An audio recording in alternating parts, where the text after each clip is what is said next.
There is a feeling inside you right now that you have been taught to worship. A feeling so praised, so celebrated, so deeply embedded into the fabric of who you believe yourself to be, that questioning it feels almost criminal. It is empathy. And what if I told you that this very thing you have been told makes you human? This sacred emotion you wear like a badge of moral superiority could be the invisible chain wrapped around your throat, slowly suffocating everything powerful within you. Friedrich Nietzsche saw something the world refused to see. He understood a truth so uncomfortable, so dangerously honest, that even now, over a century later, we still turn away from it. He called empathy a trap. Not a virtue, not a gift, a trap. And if you stay until the end of this, you will understand why this idea might just be the most important thing you ever allow yourself to consider. Imagine you are standing at the edge of a burning building. Inside, you hear screaming. Your instinct, your conditioning, everything society has poured into you, tells you to run into the flames, to sacrifice, to save. But what if you cannot swim in fire? What if your death accomplishes nothing except adding one more body to the wreckage? Would your sacrifice be noble? Or would it be vanity disguised as love? This is the question Nietzsche forces you to confront. He looked at human beings and saw creatures who confused self-destruction with compassion, who mistook their own diminishment for moral greatness. He saw people drowning not because they fell into the water, but because they kept diving in to save people who never asked to be saved, people who sometimes wanted them to drown alongside them. And here is where it gets dangerous. Nietzsche believed that empathy, in its rawest and most unexamined form, is not about the other person at all. It is about you. It is about how you feel when you help. It is about the rush of righteousness that floods your chest when you sacrifice. It is about escaping your own suffering by absorbing someone else's. And is that love? Is that connection? Or is it just another mask the ego wears to avoid looking at itself? Think about the last time you helped someone who was suffering. Did you do it for them? Or did you do it because their pain made you uncomfortable? Because watching them struggle reflected something back to you that you could not bear to face. Nietzsche would say, most acts of compassion are not compassion at all. They are transactions, exchanges where you purchase relief from your own guilt by sacrificing yourself on the altar of someone else's chaos. Consider the people in your life who have drained you completely, the ones who came to you with wounds that never healed, with problems that never resolved, with pain that somehow always became yours to carry. You gave them your time, your energy, your peace.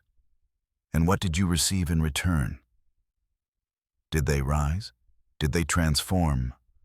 Or did they simply take and take and take until you had nothing left to give, until you woke up one morning hollowed out, wondering where you had gone, wondering when you stopped mattering even to yourself?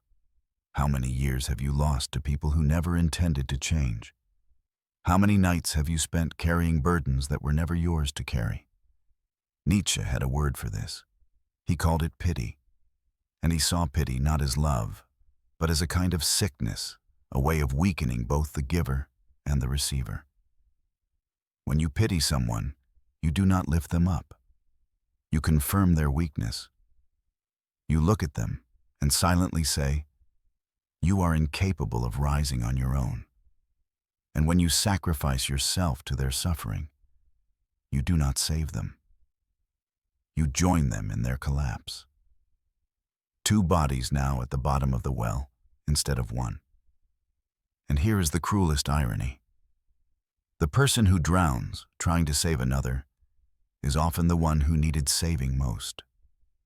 They were running from their own emptiness. They were filling the void inside themselves with the illusion of purpose, and that is not strength. That is escape wearing the costume of heroism. But society will never tell you this. Society needs you soft. Society needs you giving. Society needs you so focused on the pain of others that you never have time to become powerful yourself. And who benefits from your exhaustion? Who profits from your endless sacrifice? Not you. Never you. You are simply fuel, burned and forgotten.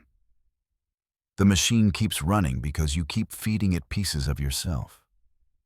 And when you finally collapse, they will find someone else. Someone newer.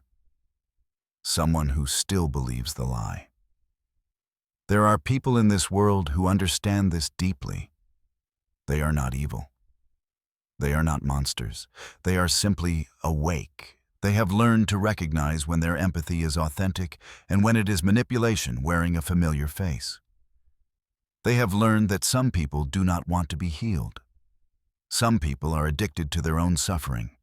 Some people will drain you dry and then resent you for having nothing left to give. And the most dangerous thing you can do is ignore this truth because it makes you uncomfortable. The most dangerous thing you can do is keep bleeding because stopping feels selfish. So what did Nietzsche propose? What was his dangerous alternative? It was not cruelty. It was not coldness. It was not the death of all compassion. It was something far more nuanced, far more difficult. It was the idea that you must first become strong before you can truly help anyone else. You cannot give from emptiness. You cannot lift others when you yourself are buried in the ground. The will to power Nietzsche spoke of was not about domination over others. It was about domination over yourself. It was about becoming so grounded, so complete, so full, that your help comes from overflow, not from depletion.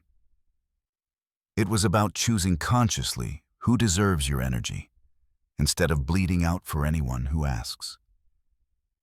This is the transformation most people will never make. They will spend their entire lives giving to those who only know how to take. They will call it love. They will call it kindness. They will call it being a good person. And they will die empty, wondering why no one ever gave back what they so freely gave away. But not you. Not after this. Because now you see the mechanism. Now you understand the trap. And understanding is the first step toward breaking free. Ask yourself this.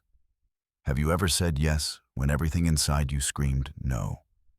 Have you ever ignored your own pain to tend to someone else's? Have you ever felt guilty for having boundaries, as if protecting yourself was somehow a betrayal of love? That guilt is the empathy trap. That guilt is the invisible collar you never chose to wear. And breaking free from it does not make you less human. It makes you more honest, more alive, more real.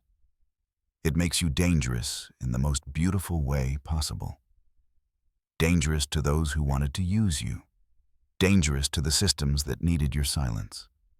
Dangerous to the lies you once believed about yourself. The truth Nietzsche understood is that false empathy destroys both people. It keeps the weak dependent. It keeps the giver exhausted. And it prevents the authentic connection that can only happen between two people who are whole. When you stop trying to rescue everyone, something miraculous occurs. You begin to meet people who do not need rescuing. You begin to attract strength instead of sickness. You begin to love from fullness instead of from fear. You begin to live as yourself, not as the hollow echo of everyone else's expectations. This is the dangerous idea. Not that empathy is worthless, but that it must be earned. Not that compassion is weak, but that it must be chosen wisely. Not that you should stop feeling, but that you should stop bleeding for those who would watch you die without a second thought. The next time someone reaches for your energy, pause. Ask yourself whether they want healing or simply company in their darkness. Ask yourself whether you are lifting them up or allowing them to pull you down. And then choose. Choose from power, not from guilt. Choose from awareness, not from conditioning. Nietzsche once wrote, "He who fights with monsters should look to it that he himself does not become a monster." And when you gaze long into an abyss, the abyss also gazes into you. If this made you think deeply, make sure you like this video, share it, and subscribe for more.